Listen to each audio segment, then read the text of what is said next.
நீங்கள் பார்த்துக் கொண்டிருப்பது உங்கள் விஜய். ஐயோ,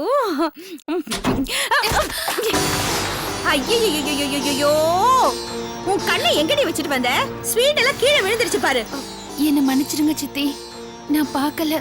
ஆமா, இதெல்லாம் நீ பாப்பியா? இந்த வீட்டுக்கு மூத்த மருமகங்கிற திமிர்ல எங்க எல்லாத்தையும் உதாசீனமா பாக்குற. அம்மா, என்னம்மா சத்தம்? என்னாச்சு? ஏன் ஸ்வீட் எல்லாம் கீழே கிடக்குது? தோ இங்க நிக்கிறாளே, எல்லாம் இவ வேலை. நேரா வந்து என் மேல மோதி எல்லா ஸ்வீட்டையும் கீழே தள்ளி விட்டுட்டா. ஏண்டி, கண்ணை மூடிட்டு வந்தியா இல்ல வேணும்னு எங்க அம்மா மேல வந்து மோதினியா? நீ செஞ்சாலும் செய்வடி. இல்லக்கா, நான் தெரியாம தான் இடிச்சிட்டேன், என்ன மன்னிச்சிருங்க. நான் வேணா இப்ப சுத்தம் பண்ணிடுறேன். பின்ன நீ சுத்தம் பண்ணாம நாங்க சுத்தம் பண்ணணுமா? இல்ல உன்னை பெத்து என் தலையில கட்டிட்டு சிவலகம் போயிட்டாலே உன் அம்மா, அவ வந்து சுத்தம் பண்ணுவாளா?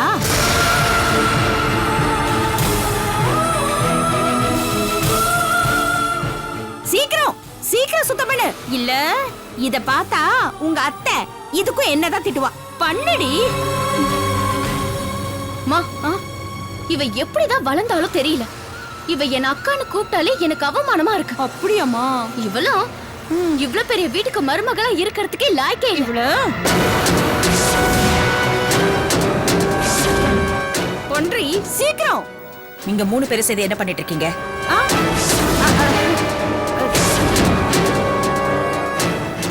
சீதா, என்ன பண்ணிட்டு இருக்க? ஸ்வீட் கீழே விழுந்துருச்சு அத்தை, அத சுத்தம் பண்ணிட்டு இருக்கேன். அத நீ ஏன் சுத்தம் பண்ணணும்? அதுக்கு நீ இந்த வீட்ல நிறைய பேர் இருக்காங்க, அத அவங்க கிளீன் பண்ணிப்பாங்க. அத அப்படியே வச்சுட்டு நீ மேல வா. வா, என்ன பார்த்துட்டு நிக்கிற? வா சீதா, மேல வா. நானும் அததான் சொன்னேன். இந்த வீட்டுக்கு மூத்த மருமக நீ, இந்த வேலையெல்லாம் செய்யக்கூடாது, இதெல்லாம் செஞ்சா உன் அத்தைக்கு தான் அவமரியாதைன்னு நான் சொன்னேன். ஆனா நான் சொன்னதை கேட்காம அவளே செஞ்சிட்டு இருக்கா அத்தை. ஏய், நிறுத்து. வீட்டுக்கு மூத்த மருமக வேலை செய்யறாளே, அவளுக்கு நாம உதவி செய்யணுங்கிற நினைப்பே இல்லாம நீ வேடிக்கை பார்த்துட்டு நிக்கிறியே. ஒரு குடும்பத்துல மூத்த மருமகளுக்கு சின்ன மருமக அனுசரணையா இருக்கணும்னு உங்க அம்மா பானுமதி உனக்கு சொல்லி கொடுக்கலையா?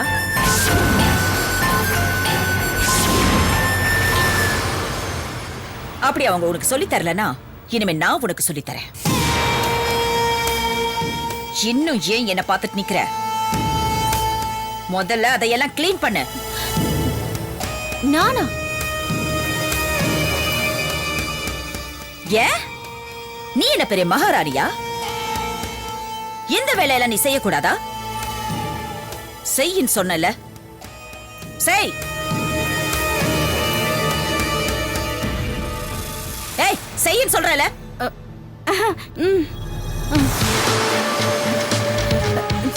அம்மா பானுமதி, இவங்க 2 பேரையும் சின்ன வயசுல நீங்க தானே வளர்த்தீங்க? ஆமா, சீதா சின்ன வயசா இருக்கும் போதே அவ அம்மா அவளை என் கையில பிடிச்சு கொடுத்துட்டு கண்ணை மூடிட்டா. அப்போலேந்தே என் மகளை விட சீதாவை தான் நான் பிரியமா வளர்த்தேன். இவங்க 2 பேரையும் என் 2 கண்ணா பார்த்து வளர்த்தேன். நீங்க சொல்றது சரின்னா இவங்க 2 பேரோட குணமும் ஒன்னாதானே இருக்கணும். ஆனா சீதாவுக்கும் பிரியாவுக்கும் குணத்துல ரொம்ப வித்தியாசம் இருக்கே.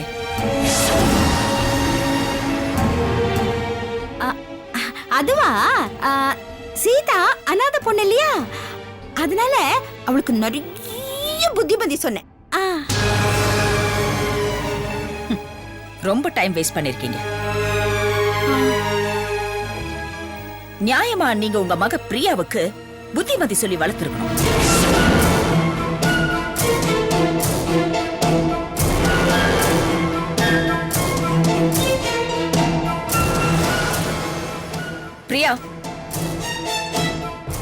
உங்க அம்மாவை சீக்கிரம் அனுப்பி வை. பாவம், மகளை பார்த்த சந்தோஷத்துல வீட்டுக்கு போகணுங்கிற நினைப்பே இல்லாம இங்க இருந்துட போறாங்க.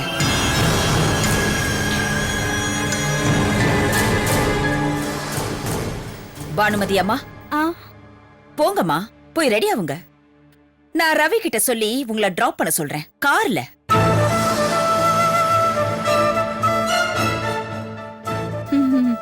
சரிம்மா. அது வந்து பானுமதி, போங்க, போய் ரெடி ஆவுங்க. பிரியா கிளீன் பண்ணிட்டு வருவா. திமிரு பிடிச்ச பிரியா, சீக்கிரமா கிளீன் பண்ணு. சீதா, நீ வா என் கூட.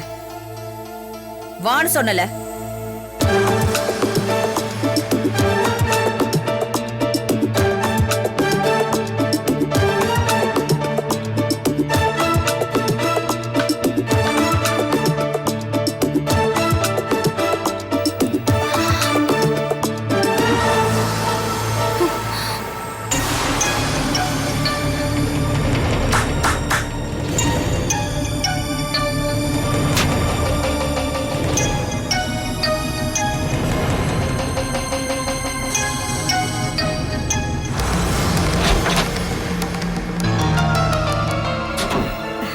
பிரியா, என்னம்மா? இதுக்குதான் ஆசைப்பட்டியா இந்த வீட்டுக்கு மருமகளா கொண்டு வரணும்னு? அதுக்கு இல்லம்மா. பேசாதம்மா. நம்ம வீட்லயே நான் ராணி மாதிரி இருந்த, ஆனா இங்க என்னோட நிலைமைய பாத்தியா? புரியுதுமா. நீ வா, நீ வந்து கொஞ்ச நேரம் உட்கார். வா, முதல்ல உட்காரு. பிரியா, எதுக்குமா இப்படி கோவப்படுற? எல்லாம் தெரிஞ்சிருந்தா நீ எப்படி கேக்குற?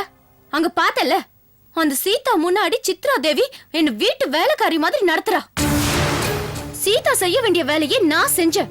நீ என்னடானா அப்படி செய் இப்படி செய்யன்னு எனக்கு உபதேசம் பண்ற. ஆனா எதுவுமே நடக்க மாட்டேங்குதுமா. எனக்கு என்ன பண்றதுன்னே தெரியாம தலைய வெடிக்கிற மாதிரி இருக்கு. இங்க பாரு பிரியா, அந்த சீதா அந்த வீட்டை விட்டு போற வரைக்கும் இப்படிலாம் ஏதாவது நடக்கத்தான் செய்யும். அது வரைக்கும் நீ கொஞ்சம் பொறுமையா தான் இருக்கணும். அந்த சித்ரா தேவி உன்கிட்ட ஏதாவது வேலை செய்யன்னு சொல்றதுக்குள்ள அந்த வேலையை நீ செஞ்சிரு. அப்பதான் அந்த சித்ரா தேவி உன்னை பத்தி நல்லபடியா பேசுவா. அந்த சித்ரா தேவி வேணும் தான் இதெல்லாம் செய்யறா. அவளுக்கு அவ மருமக தான் வசதி. என்ன கண்டாலே அவளுக்கு பிடிக்க மாட்டேங்குது. ஆனா இதெல்லாம் இந்த வீட்ல யாருமே கேக்குறது இல்ல. என் புருஷன் கூட இதெல்லாம் கண்டுக்கிறது இல்ல.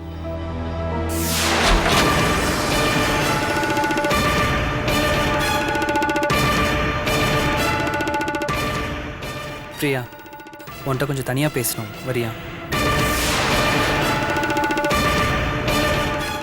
அத்தை, கொஞ்சம் அனுப்பி வைக்கிறீங்களா? உங்க மனைவியை நீங்க கூப்பிடுறீங்க, அதுக்கு என்கிட்ட எதுக்கு அனுமதி கேக்குறீங்க? தாராளமா கூட்டிட்டு போங்க. பிரியா, கொஞ்சம் மேல வா.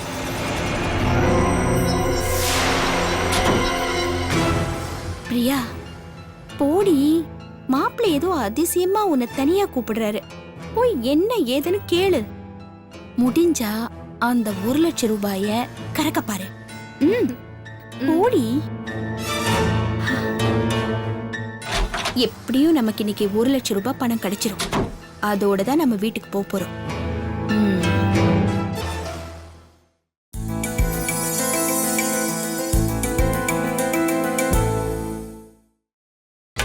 நீங்கள் பார்த்துக் கொண்டிருப்பது உங்கள் விஜய்.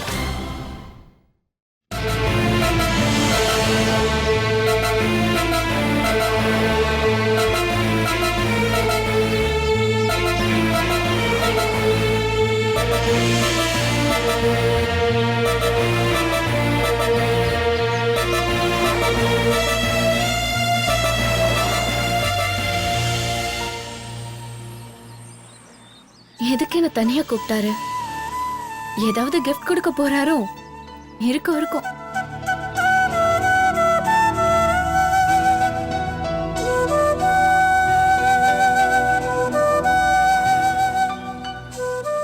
பிரியா, உன்கிட்ட ஒரு முக்கியமான விஷயம் பேசணும்.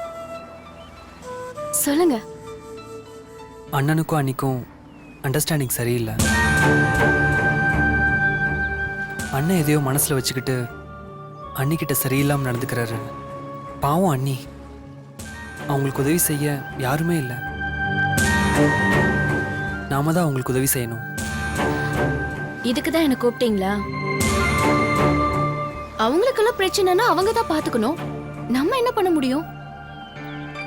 சரி, நீங்க அவர் தம்பி தானே, நீங்களே கேட்க வேண்டியதானே? சில விஷயங்கள் ரகசியமா இருக்கும். அதை பத்தி நான் உங்ககிட்ட பேச முடியாது. அதுக்காக தான் உன்னை கூப்பிட்டேன். நீ அவங்களோட அக்கா.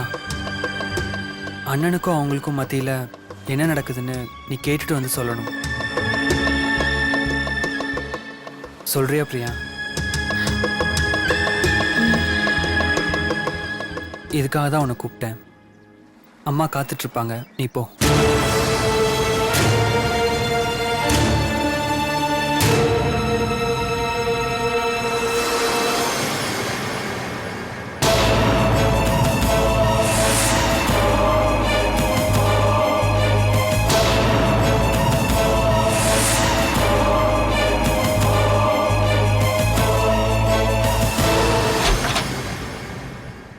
ஏன் மனசுல என்ன இருக்குன்னு அவரு கேட்க மாட்டாரு.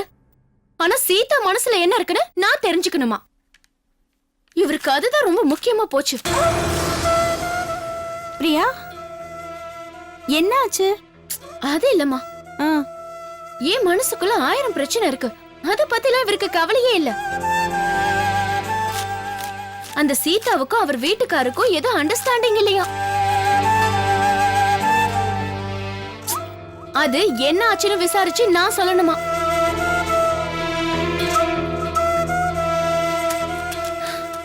எல்லாருக்கும் அந்த சீதா மேலதான் அக்கறை. என்ன யாருமே கேட்கறதே இல்ல. இதுக்காகவே இவரை நான் எவ்வளவு கஷ்டப்பட்டு கல்யாணம் பண்ணிக்கிட்டேன். இத பாரு பிரியா, இந்த வீட்ல நீ சுகமா இருக்கணும்னா 2 காரியம் நடக்கணும். ஒண்ணு, அந்த சீதா இந்த வீட்டை விட்டே போகணும். 2வது, உன் புருஷன் ரவிக்கு இந்த வீட்டு சொத்துல பங்கு எவ்வளவு இருக்குன்னு நாம தெரிஞ்சுக்கணும். அது 2ம் நடந்துட்டா நான் நினைச்சதை சாதிச்சிருவேன். அது நடக்கணும்னா இன்னும் கொஞ்ச நாள் நான் இந்த வீட்ல தங்கணும்.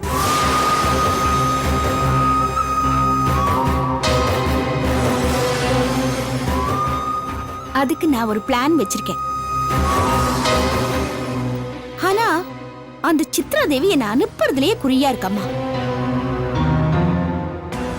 நீ இந்த விஷயத்துல எனக்கு கொஞ்சம் ஹெல்ப் பண்ணணும். நானா? நான் என்னமா செய்யணும்? ஐயோ மக்கு, இங்க வா, வாடி உட்காரு.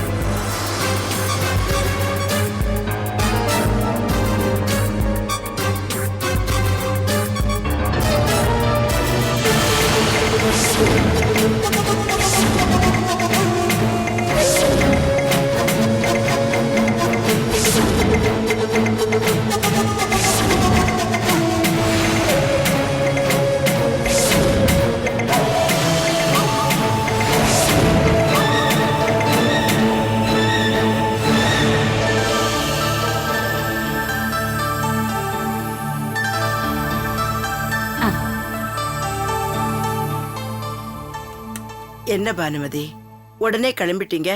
2 நாள் இருந்துட்டு போக வேண்டியது தானே? அவங்கள ஏன் தடுக்கிற சுமித்ரா? வீட்ல போட்டத போட்டபடியே வந்துட்டாங்க.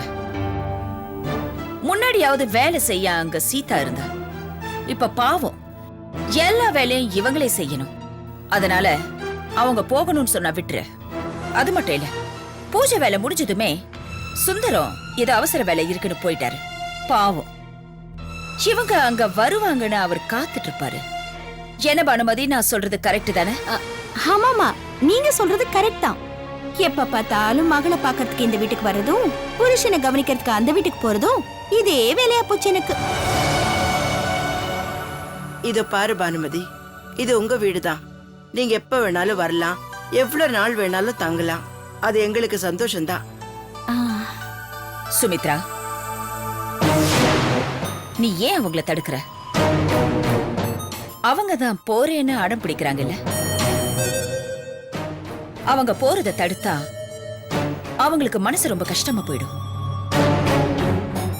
அது மட்டும் இல்ல, அவங்க ரொம்ப நாள் இங்க தங்கி இருந்தா பாக்குறவங்க தப்பா பேசுவாங்க.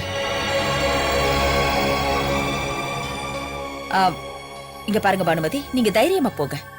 உங்க மகளை பத்தின கவலையே வேண்டாம், நாங்க நல்லா பாத்துக்கிறோம். ஆ, நான் வரேன் சம்பந்திமா. அம்மா ஒரு நிமிஷமா.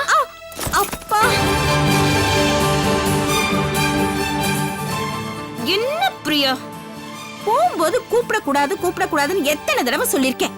இப்ப பாரு, கால் இடறி விட்டுடுச்சு. அப்பா, போகும்போது நீ வேற கூப்பிட்டுட்ட, கால் வேற இடறி விட்டுடுச்சு. எல்லாமே அபசகுணமா இருக்கு. இப்ப நான் என்ன பண்றது? மன்னிச்சுக்கோங்கம்மா, ஞாபகம் இல்ல. இந்த டிஃபனை உங்களுக்கு கொடுக்கணுங்கிற அவசரத்துல நீங்க சொல்லி கொடுத்ததே நான் மறந்துட்டேம்மா. ஐயோ, இப்ப நான் என்ன பண்றது? நான் கிளம்பும் போது எல்லாமே அபசகுணமா இருக்கு. பாப்பா, இப்ப நான் இங்க தங்கனா இவங்க வேற என்ன நினைப்பாங்களோன்னு பயமா இருக்கு. பரவாயில்ல பானுமதி, நாங்கெல்லாம் ஒண்ணுமே நினைக்க மாட்டோம். இன்னைக்கு தங்கிட்டு நாளைக்கு காலையில போங்க. சரிங்க, ஏதோ நீங்க சொல்றீங்களேன்னு நான் இங்க இருக்கேன். ஏன் சுமித்ரா, பொதுவா ஒருத்தர்கிட்ட எங்க போறீங்க எதுக்கு போறீங்கன்னு கேட்டாதான் அது அபசகுணம்னு சொல்லுவாங்க. அப்பா, ஒரு நிமிஷம் நில்லுன்னு சொன்னா கூடவா அது அபசகுணம்?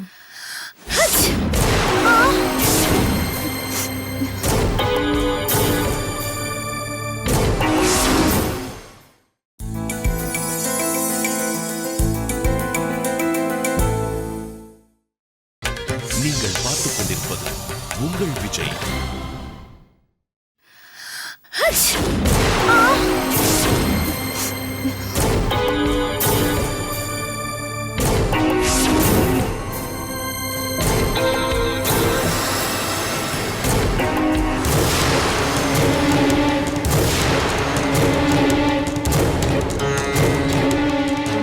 ஆஹா, அம்மாவுக்கு ஒரு சான்ஸ் கிடைச்சிருச்சு. பாருங்க, கல்பனாவுக்கு கூட நான் போறது பிடிக்கல, தும்மிடுச்சு. எல்லாமே அபசகுணமா இருக்கு. கிளம்பும் போது கால் தடிக்கிடுச்சு. இவ வேற ஒரு நிமிஷம் நில்லுன்னு கூப்பிட்டா. கல்பனாவும் தும்மிடுச்சு. எனக்கு என்னவோ மனசுக்கு கஷ்டமா இருக்கு.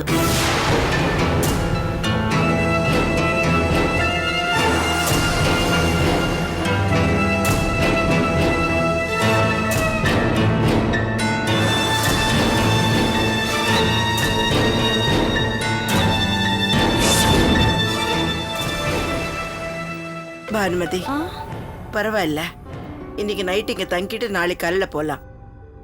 பிரியா, அம்மா ரூம் கூட்டிட்டு போ. சரி. அந்த பக்கம். அடிக்கடி வந்தாதானே தெரியும்.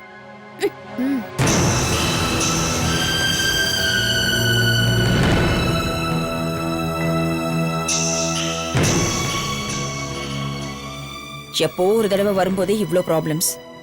அடிக்கடி வந்தா என் பையன் வாழ்க்கை விட மாட்டேன் பானுமதி, விடவே மாட்டேன்.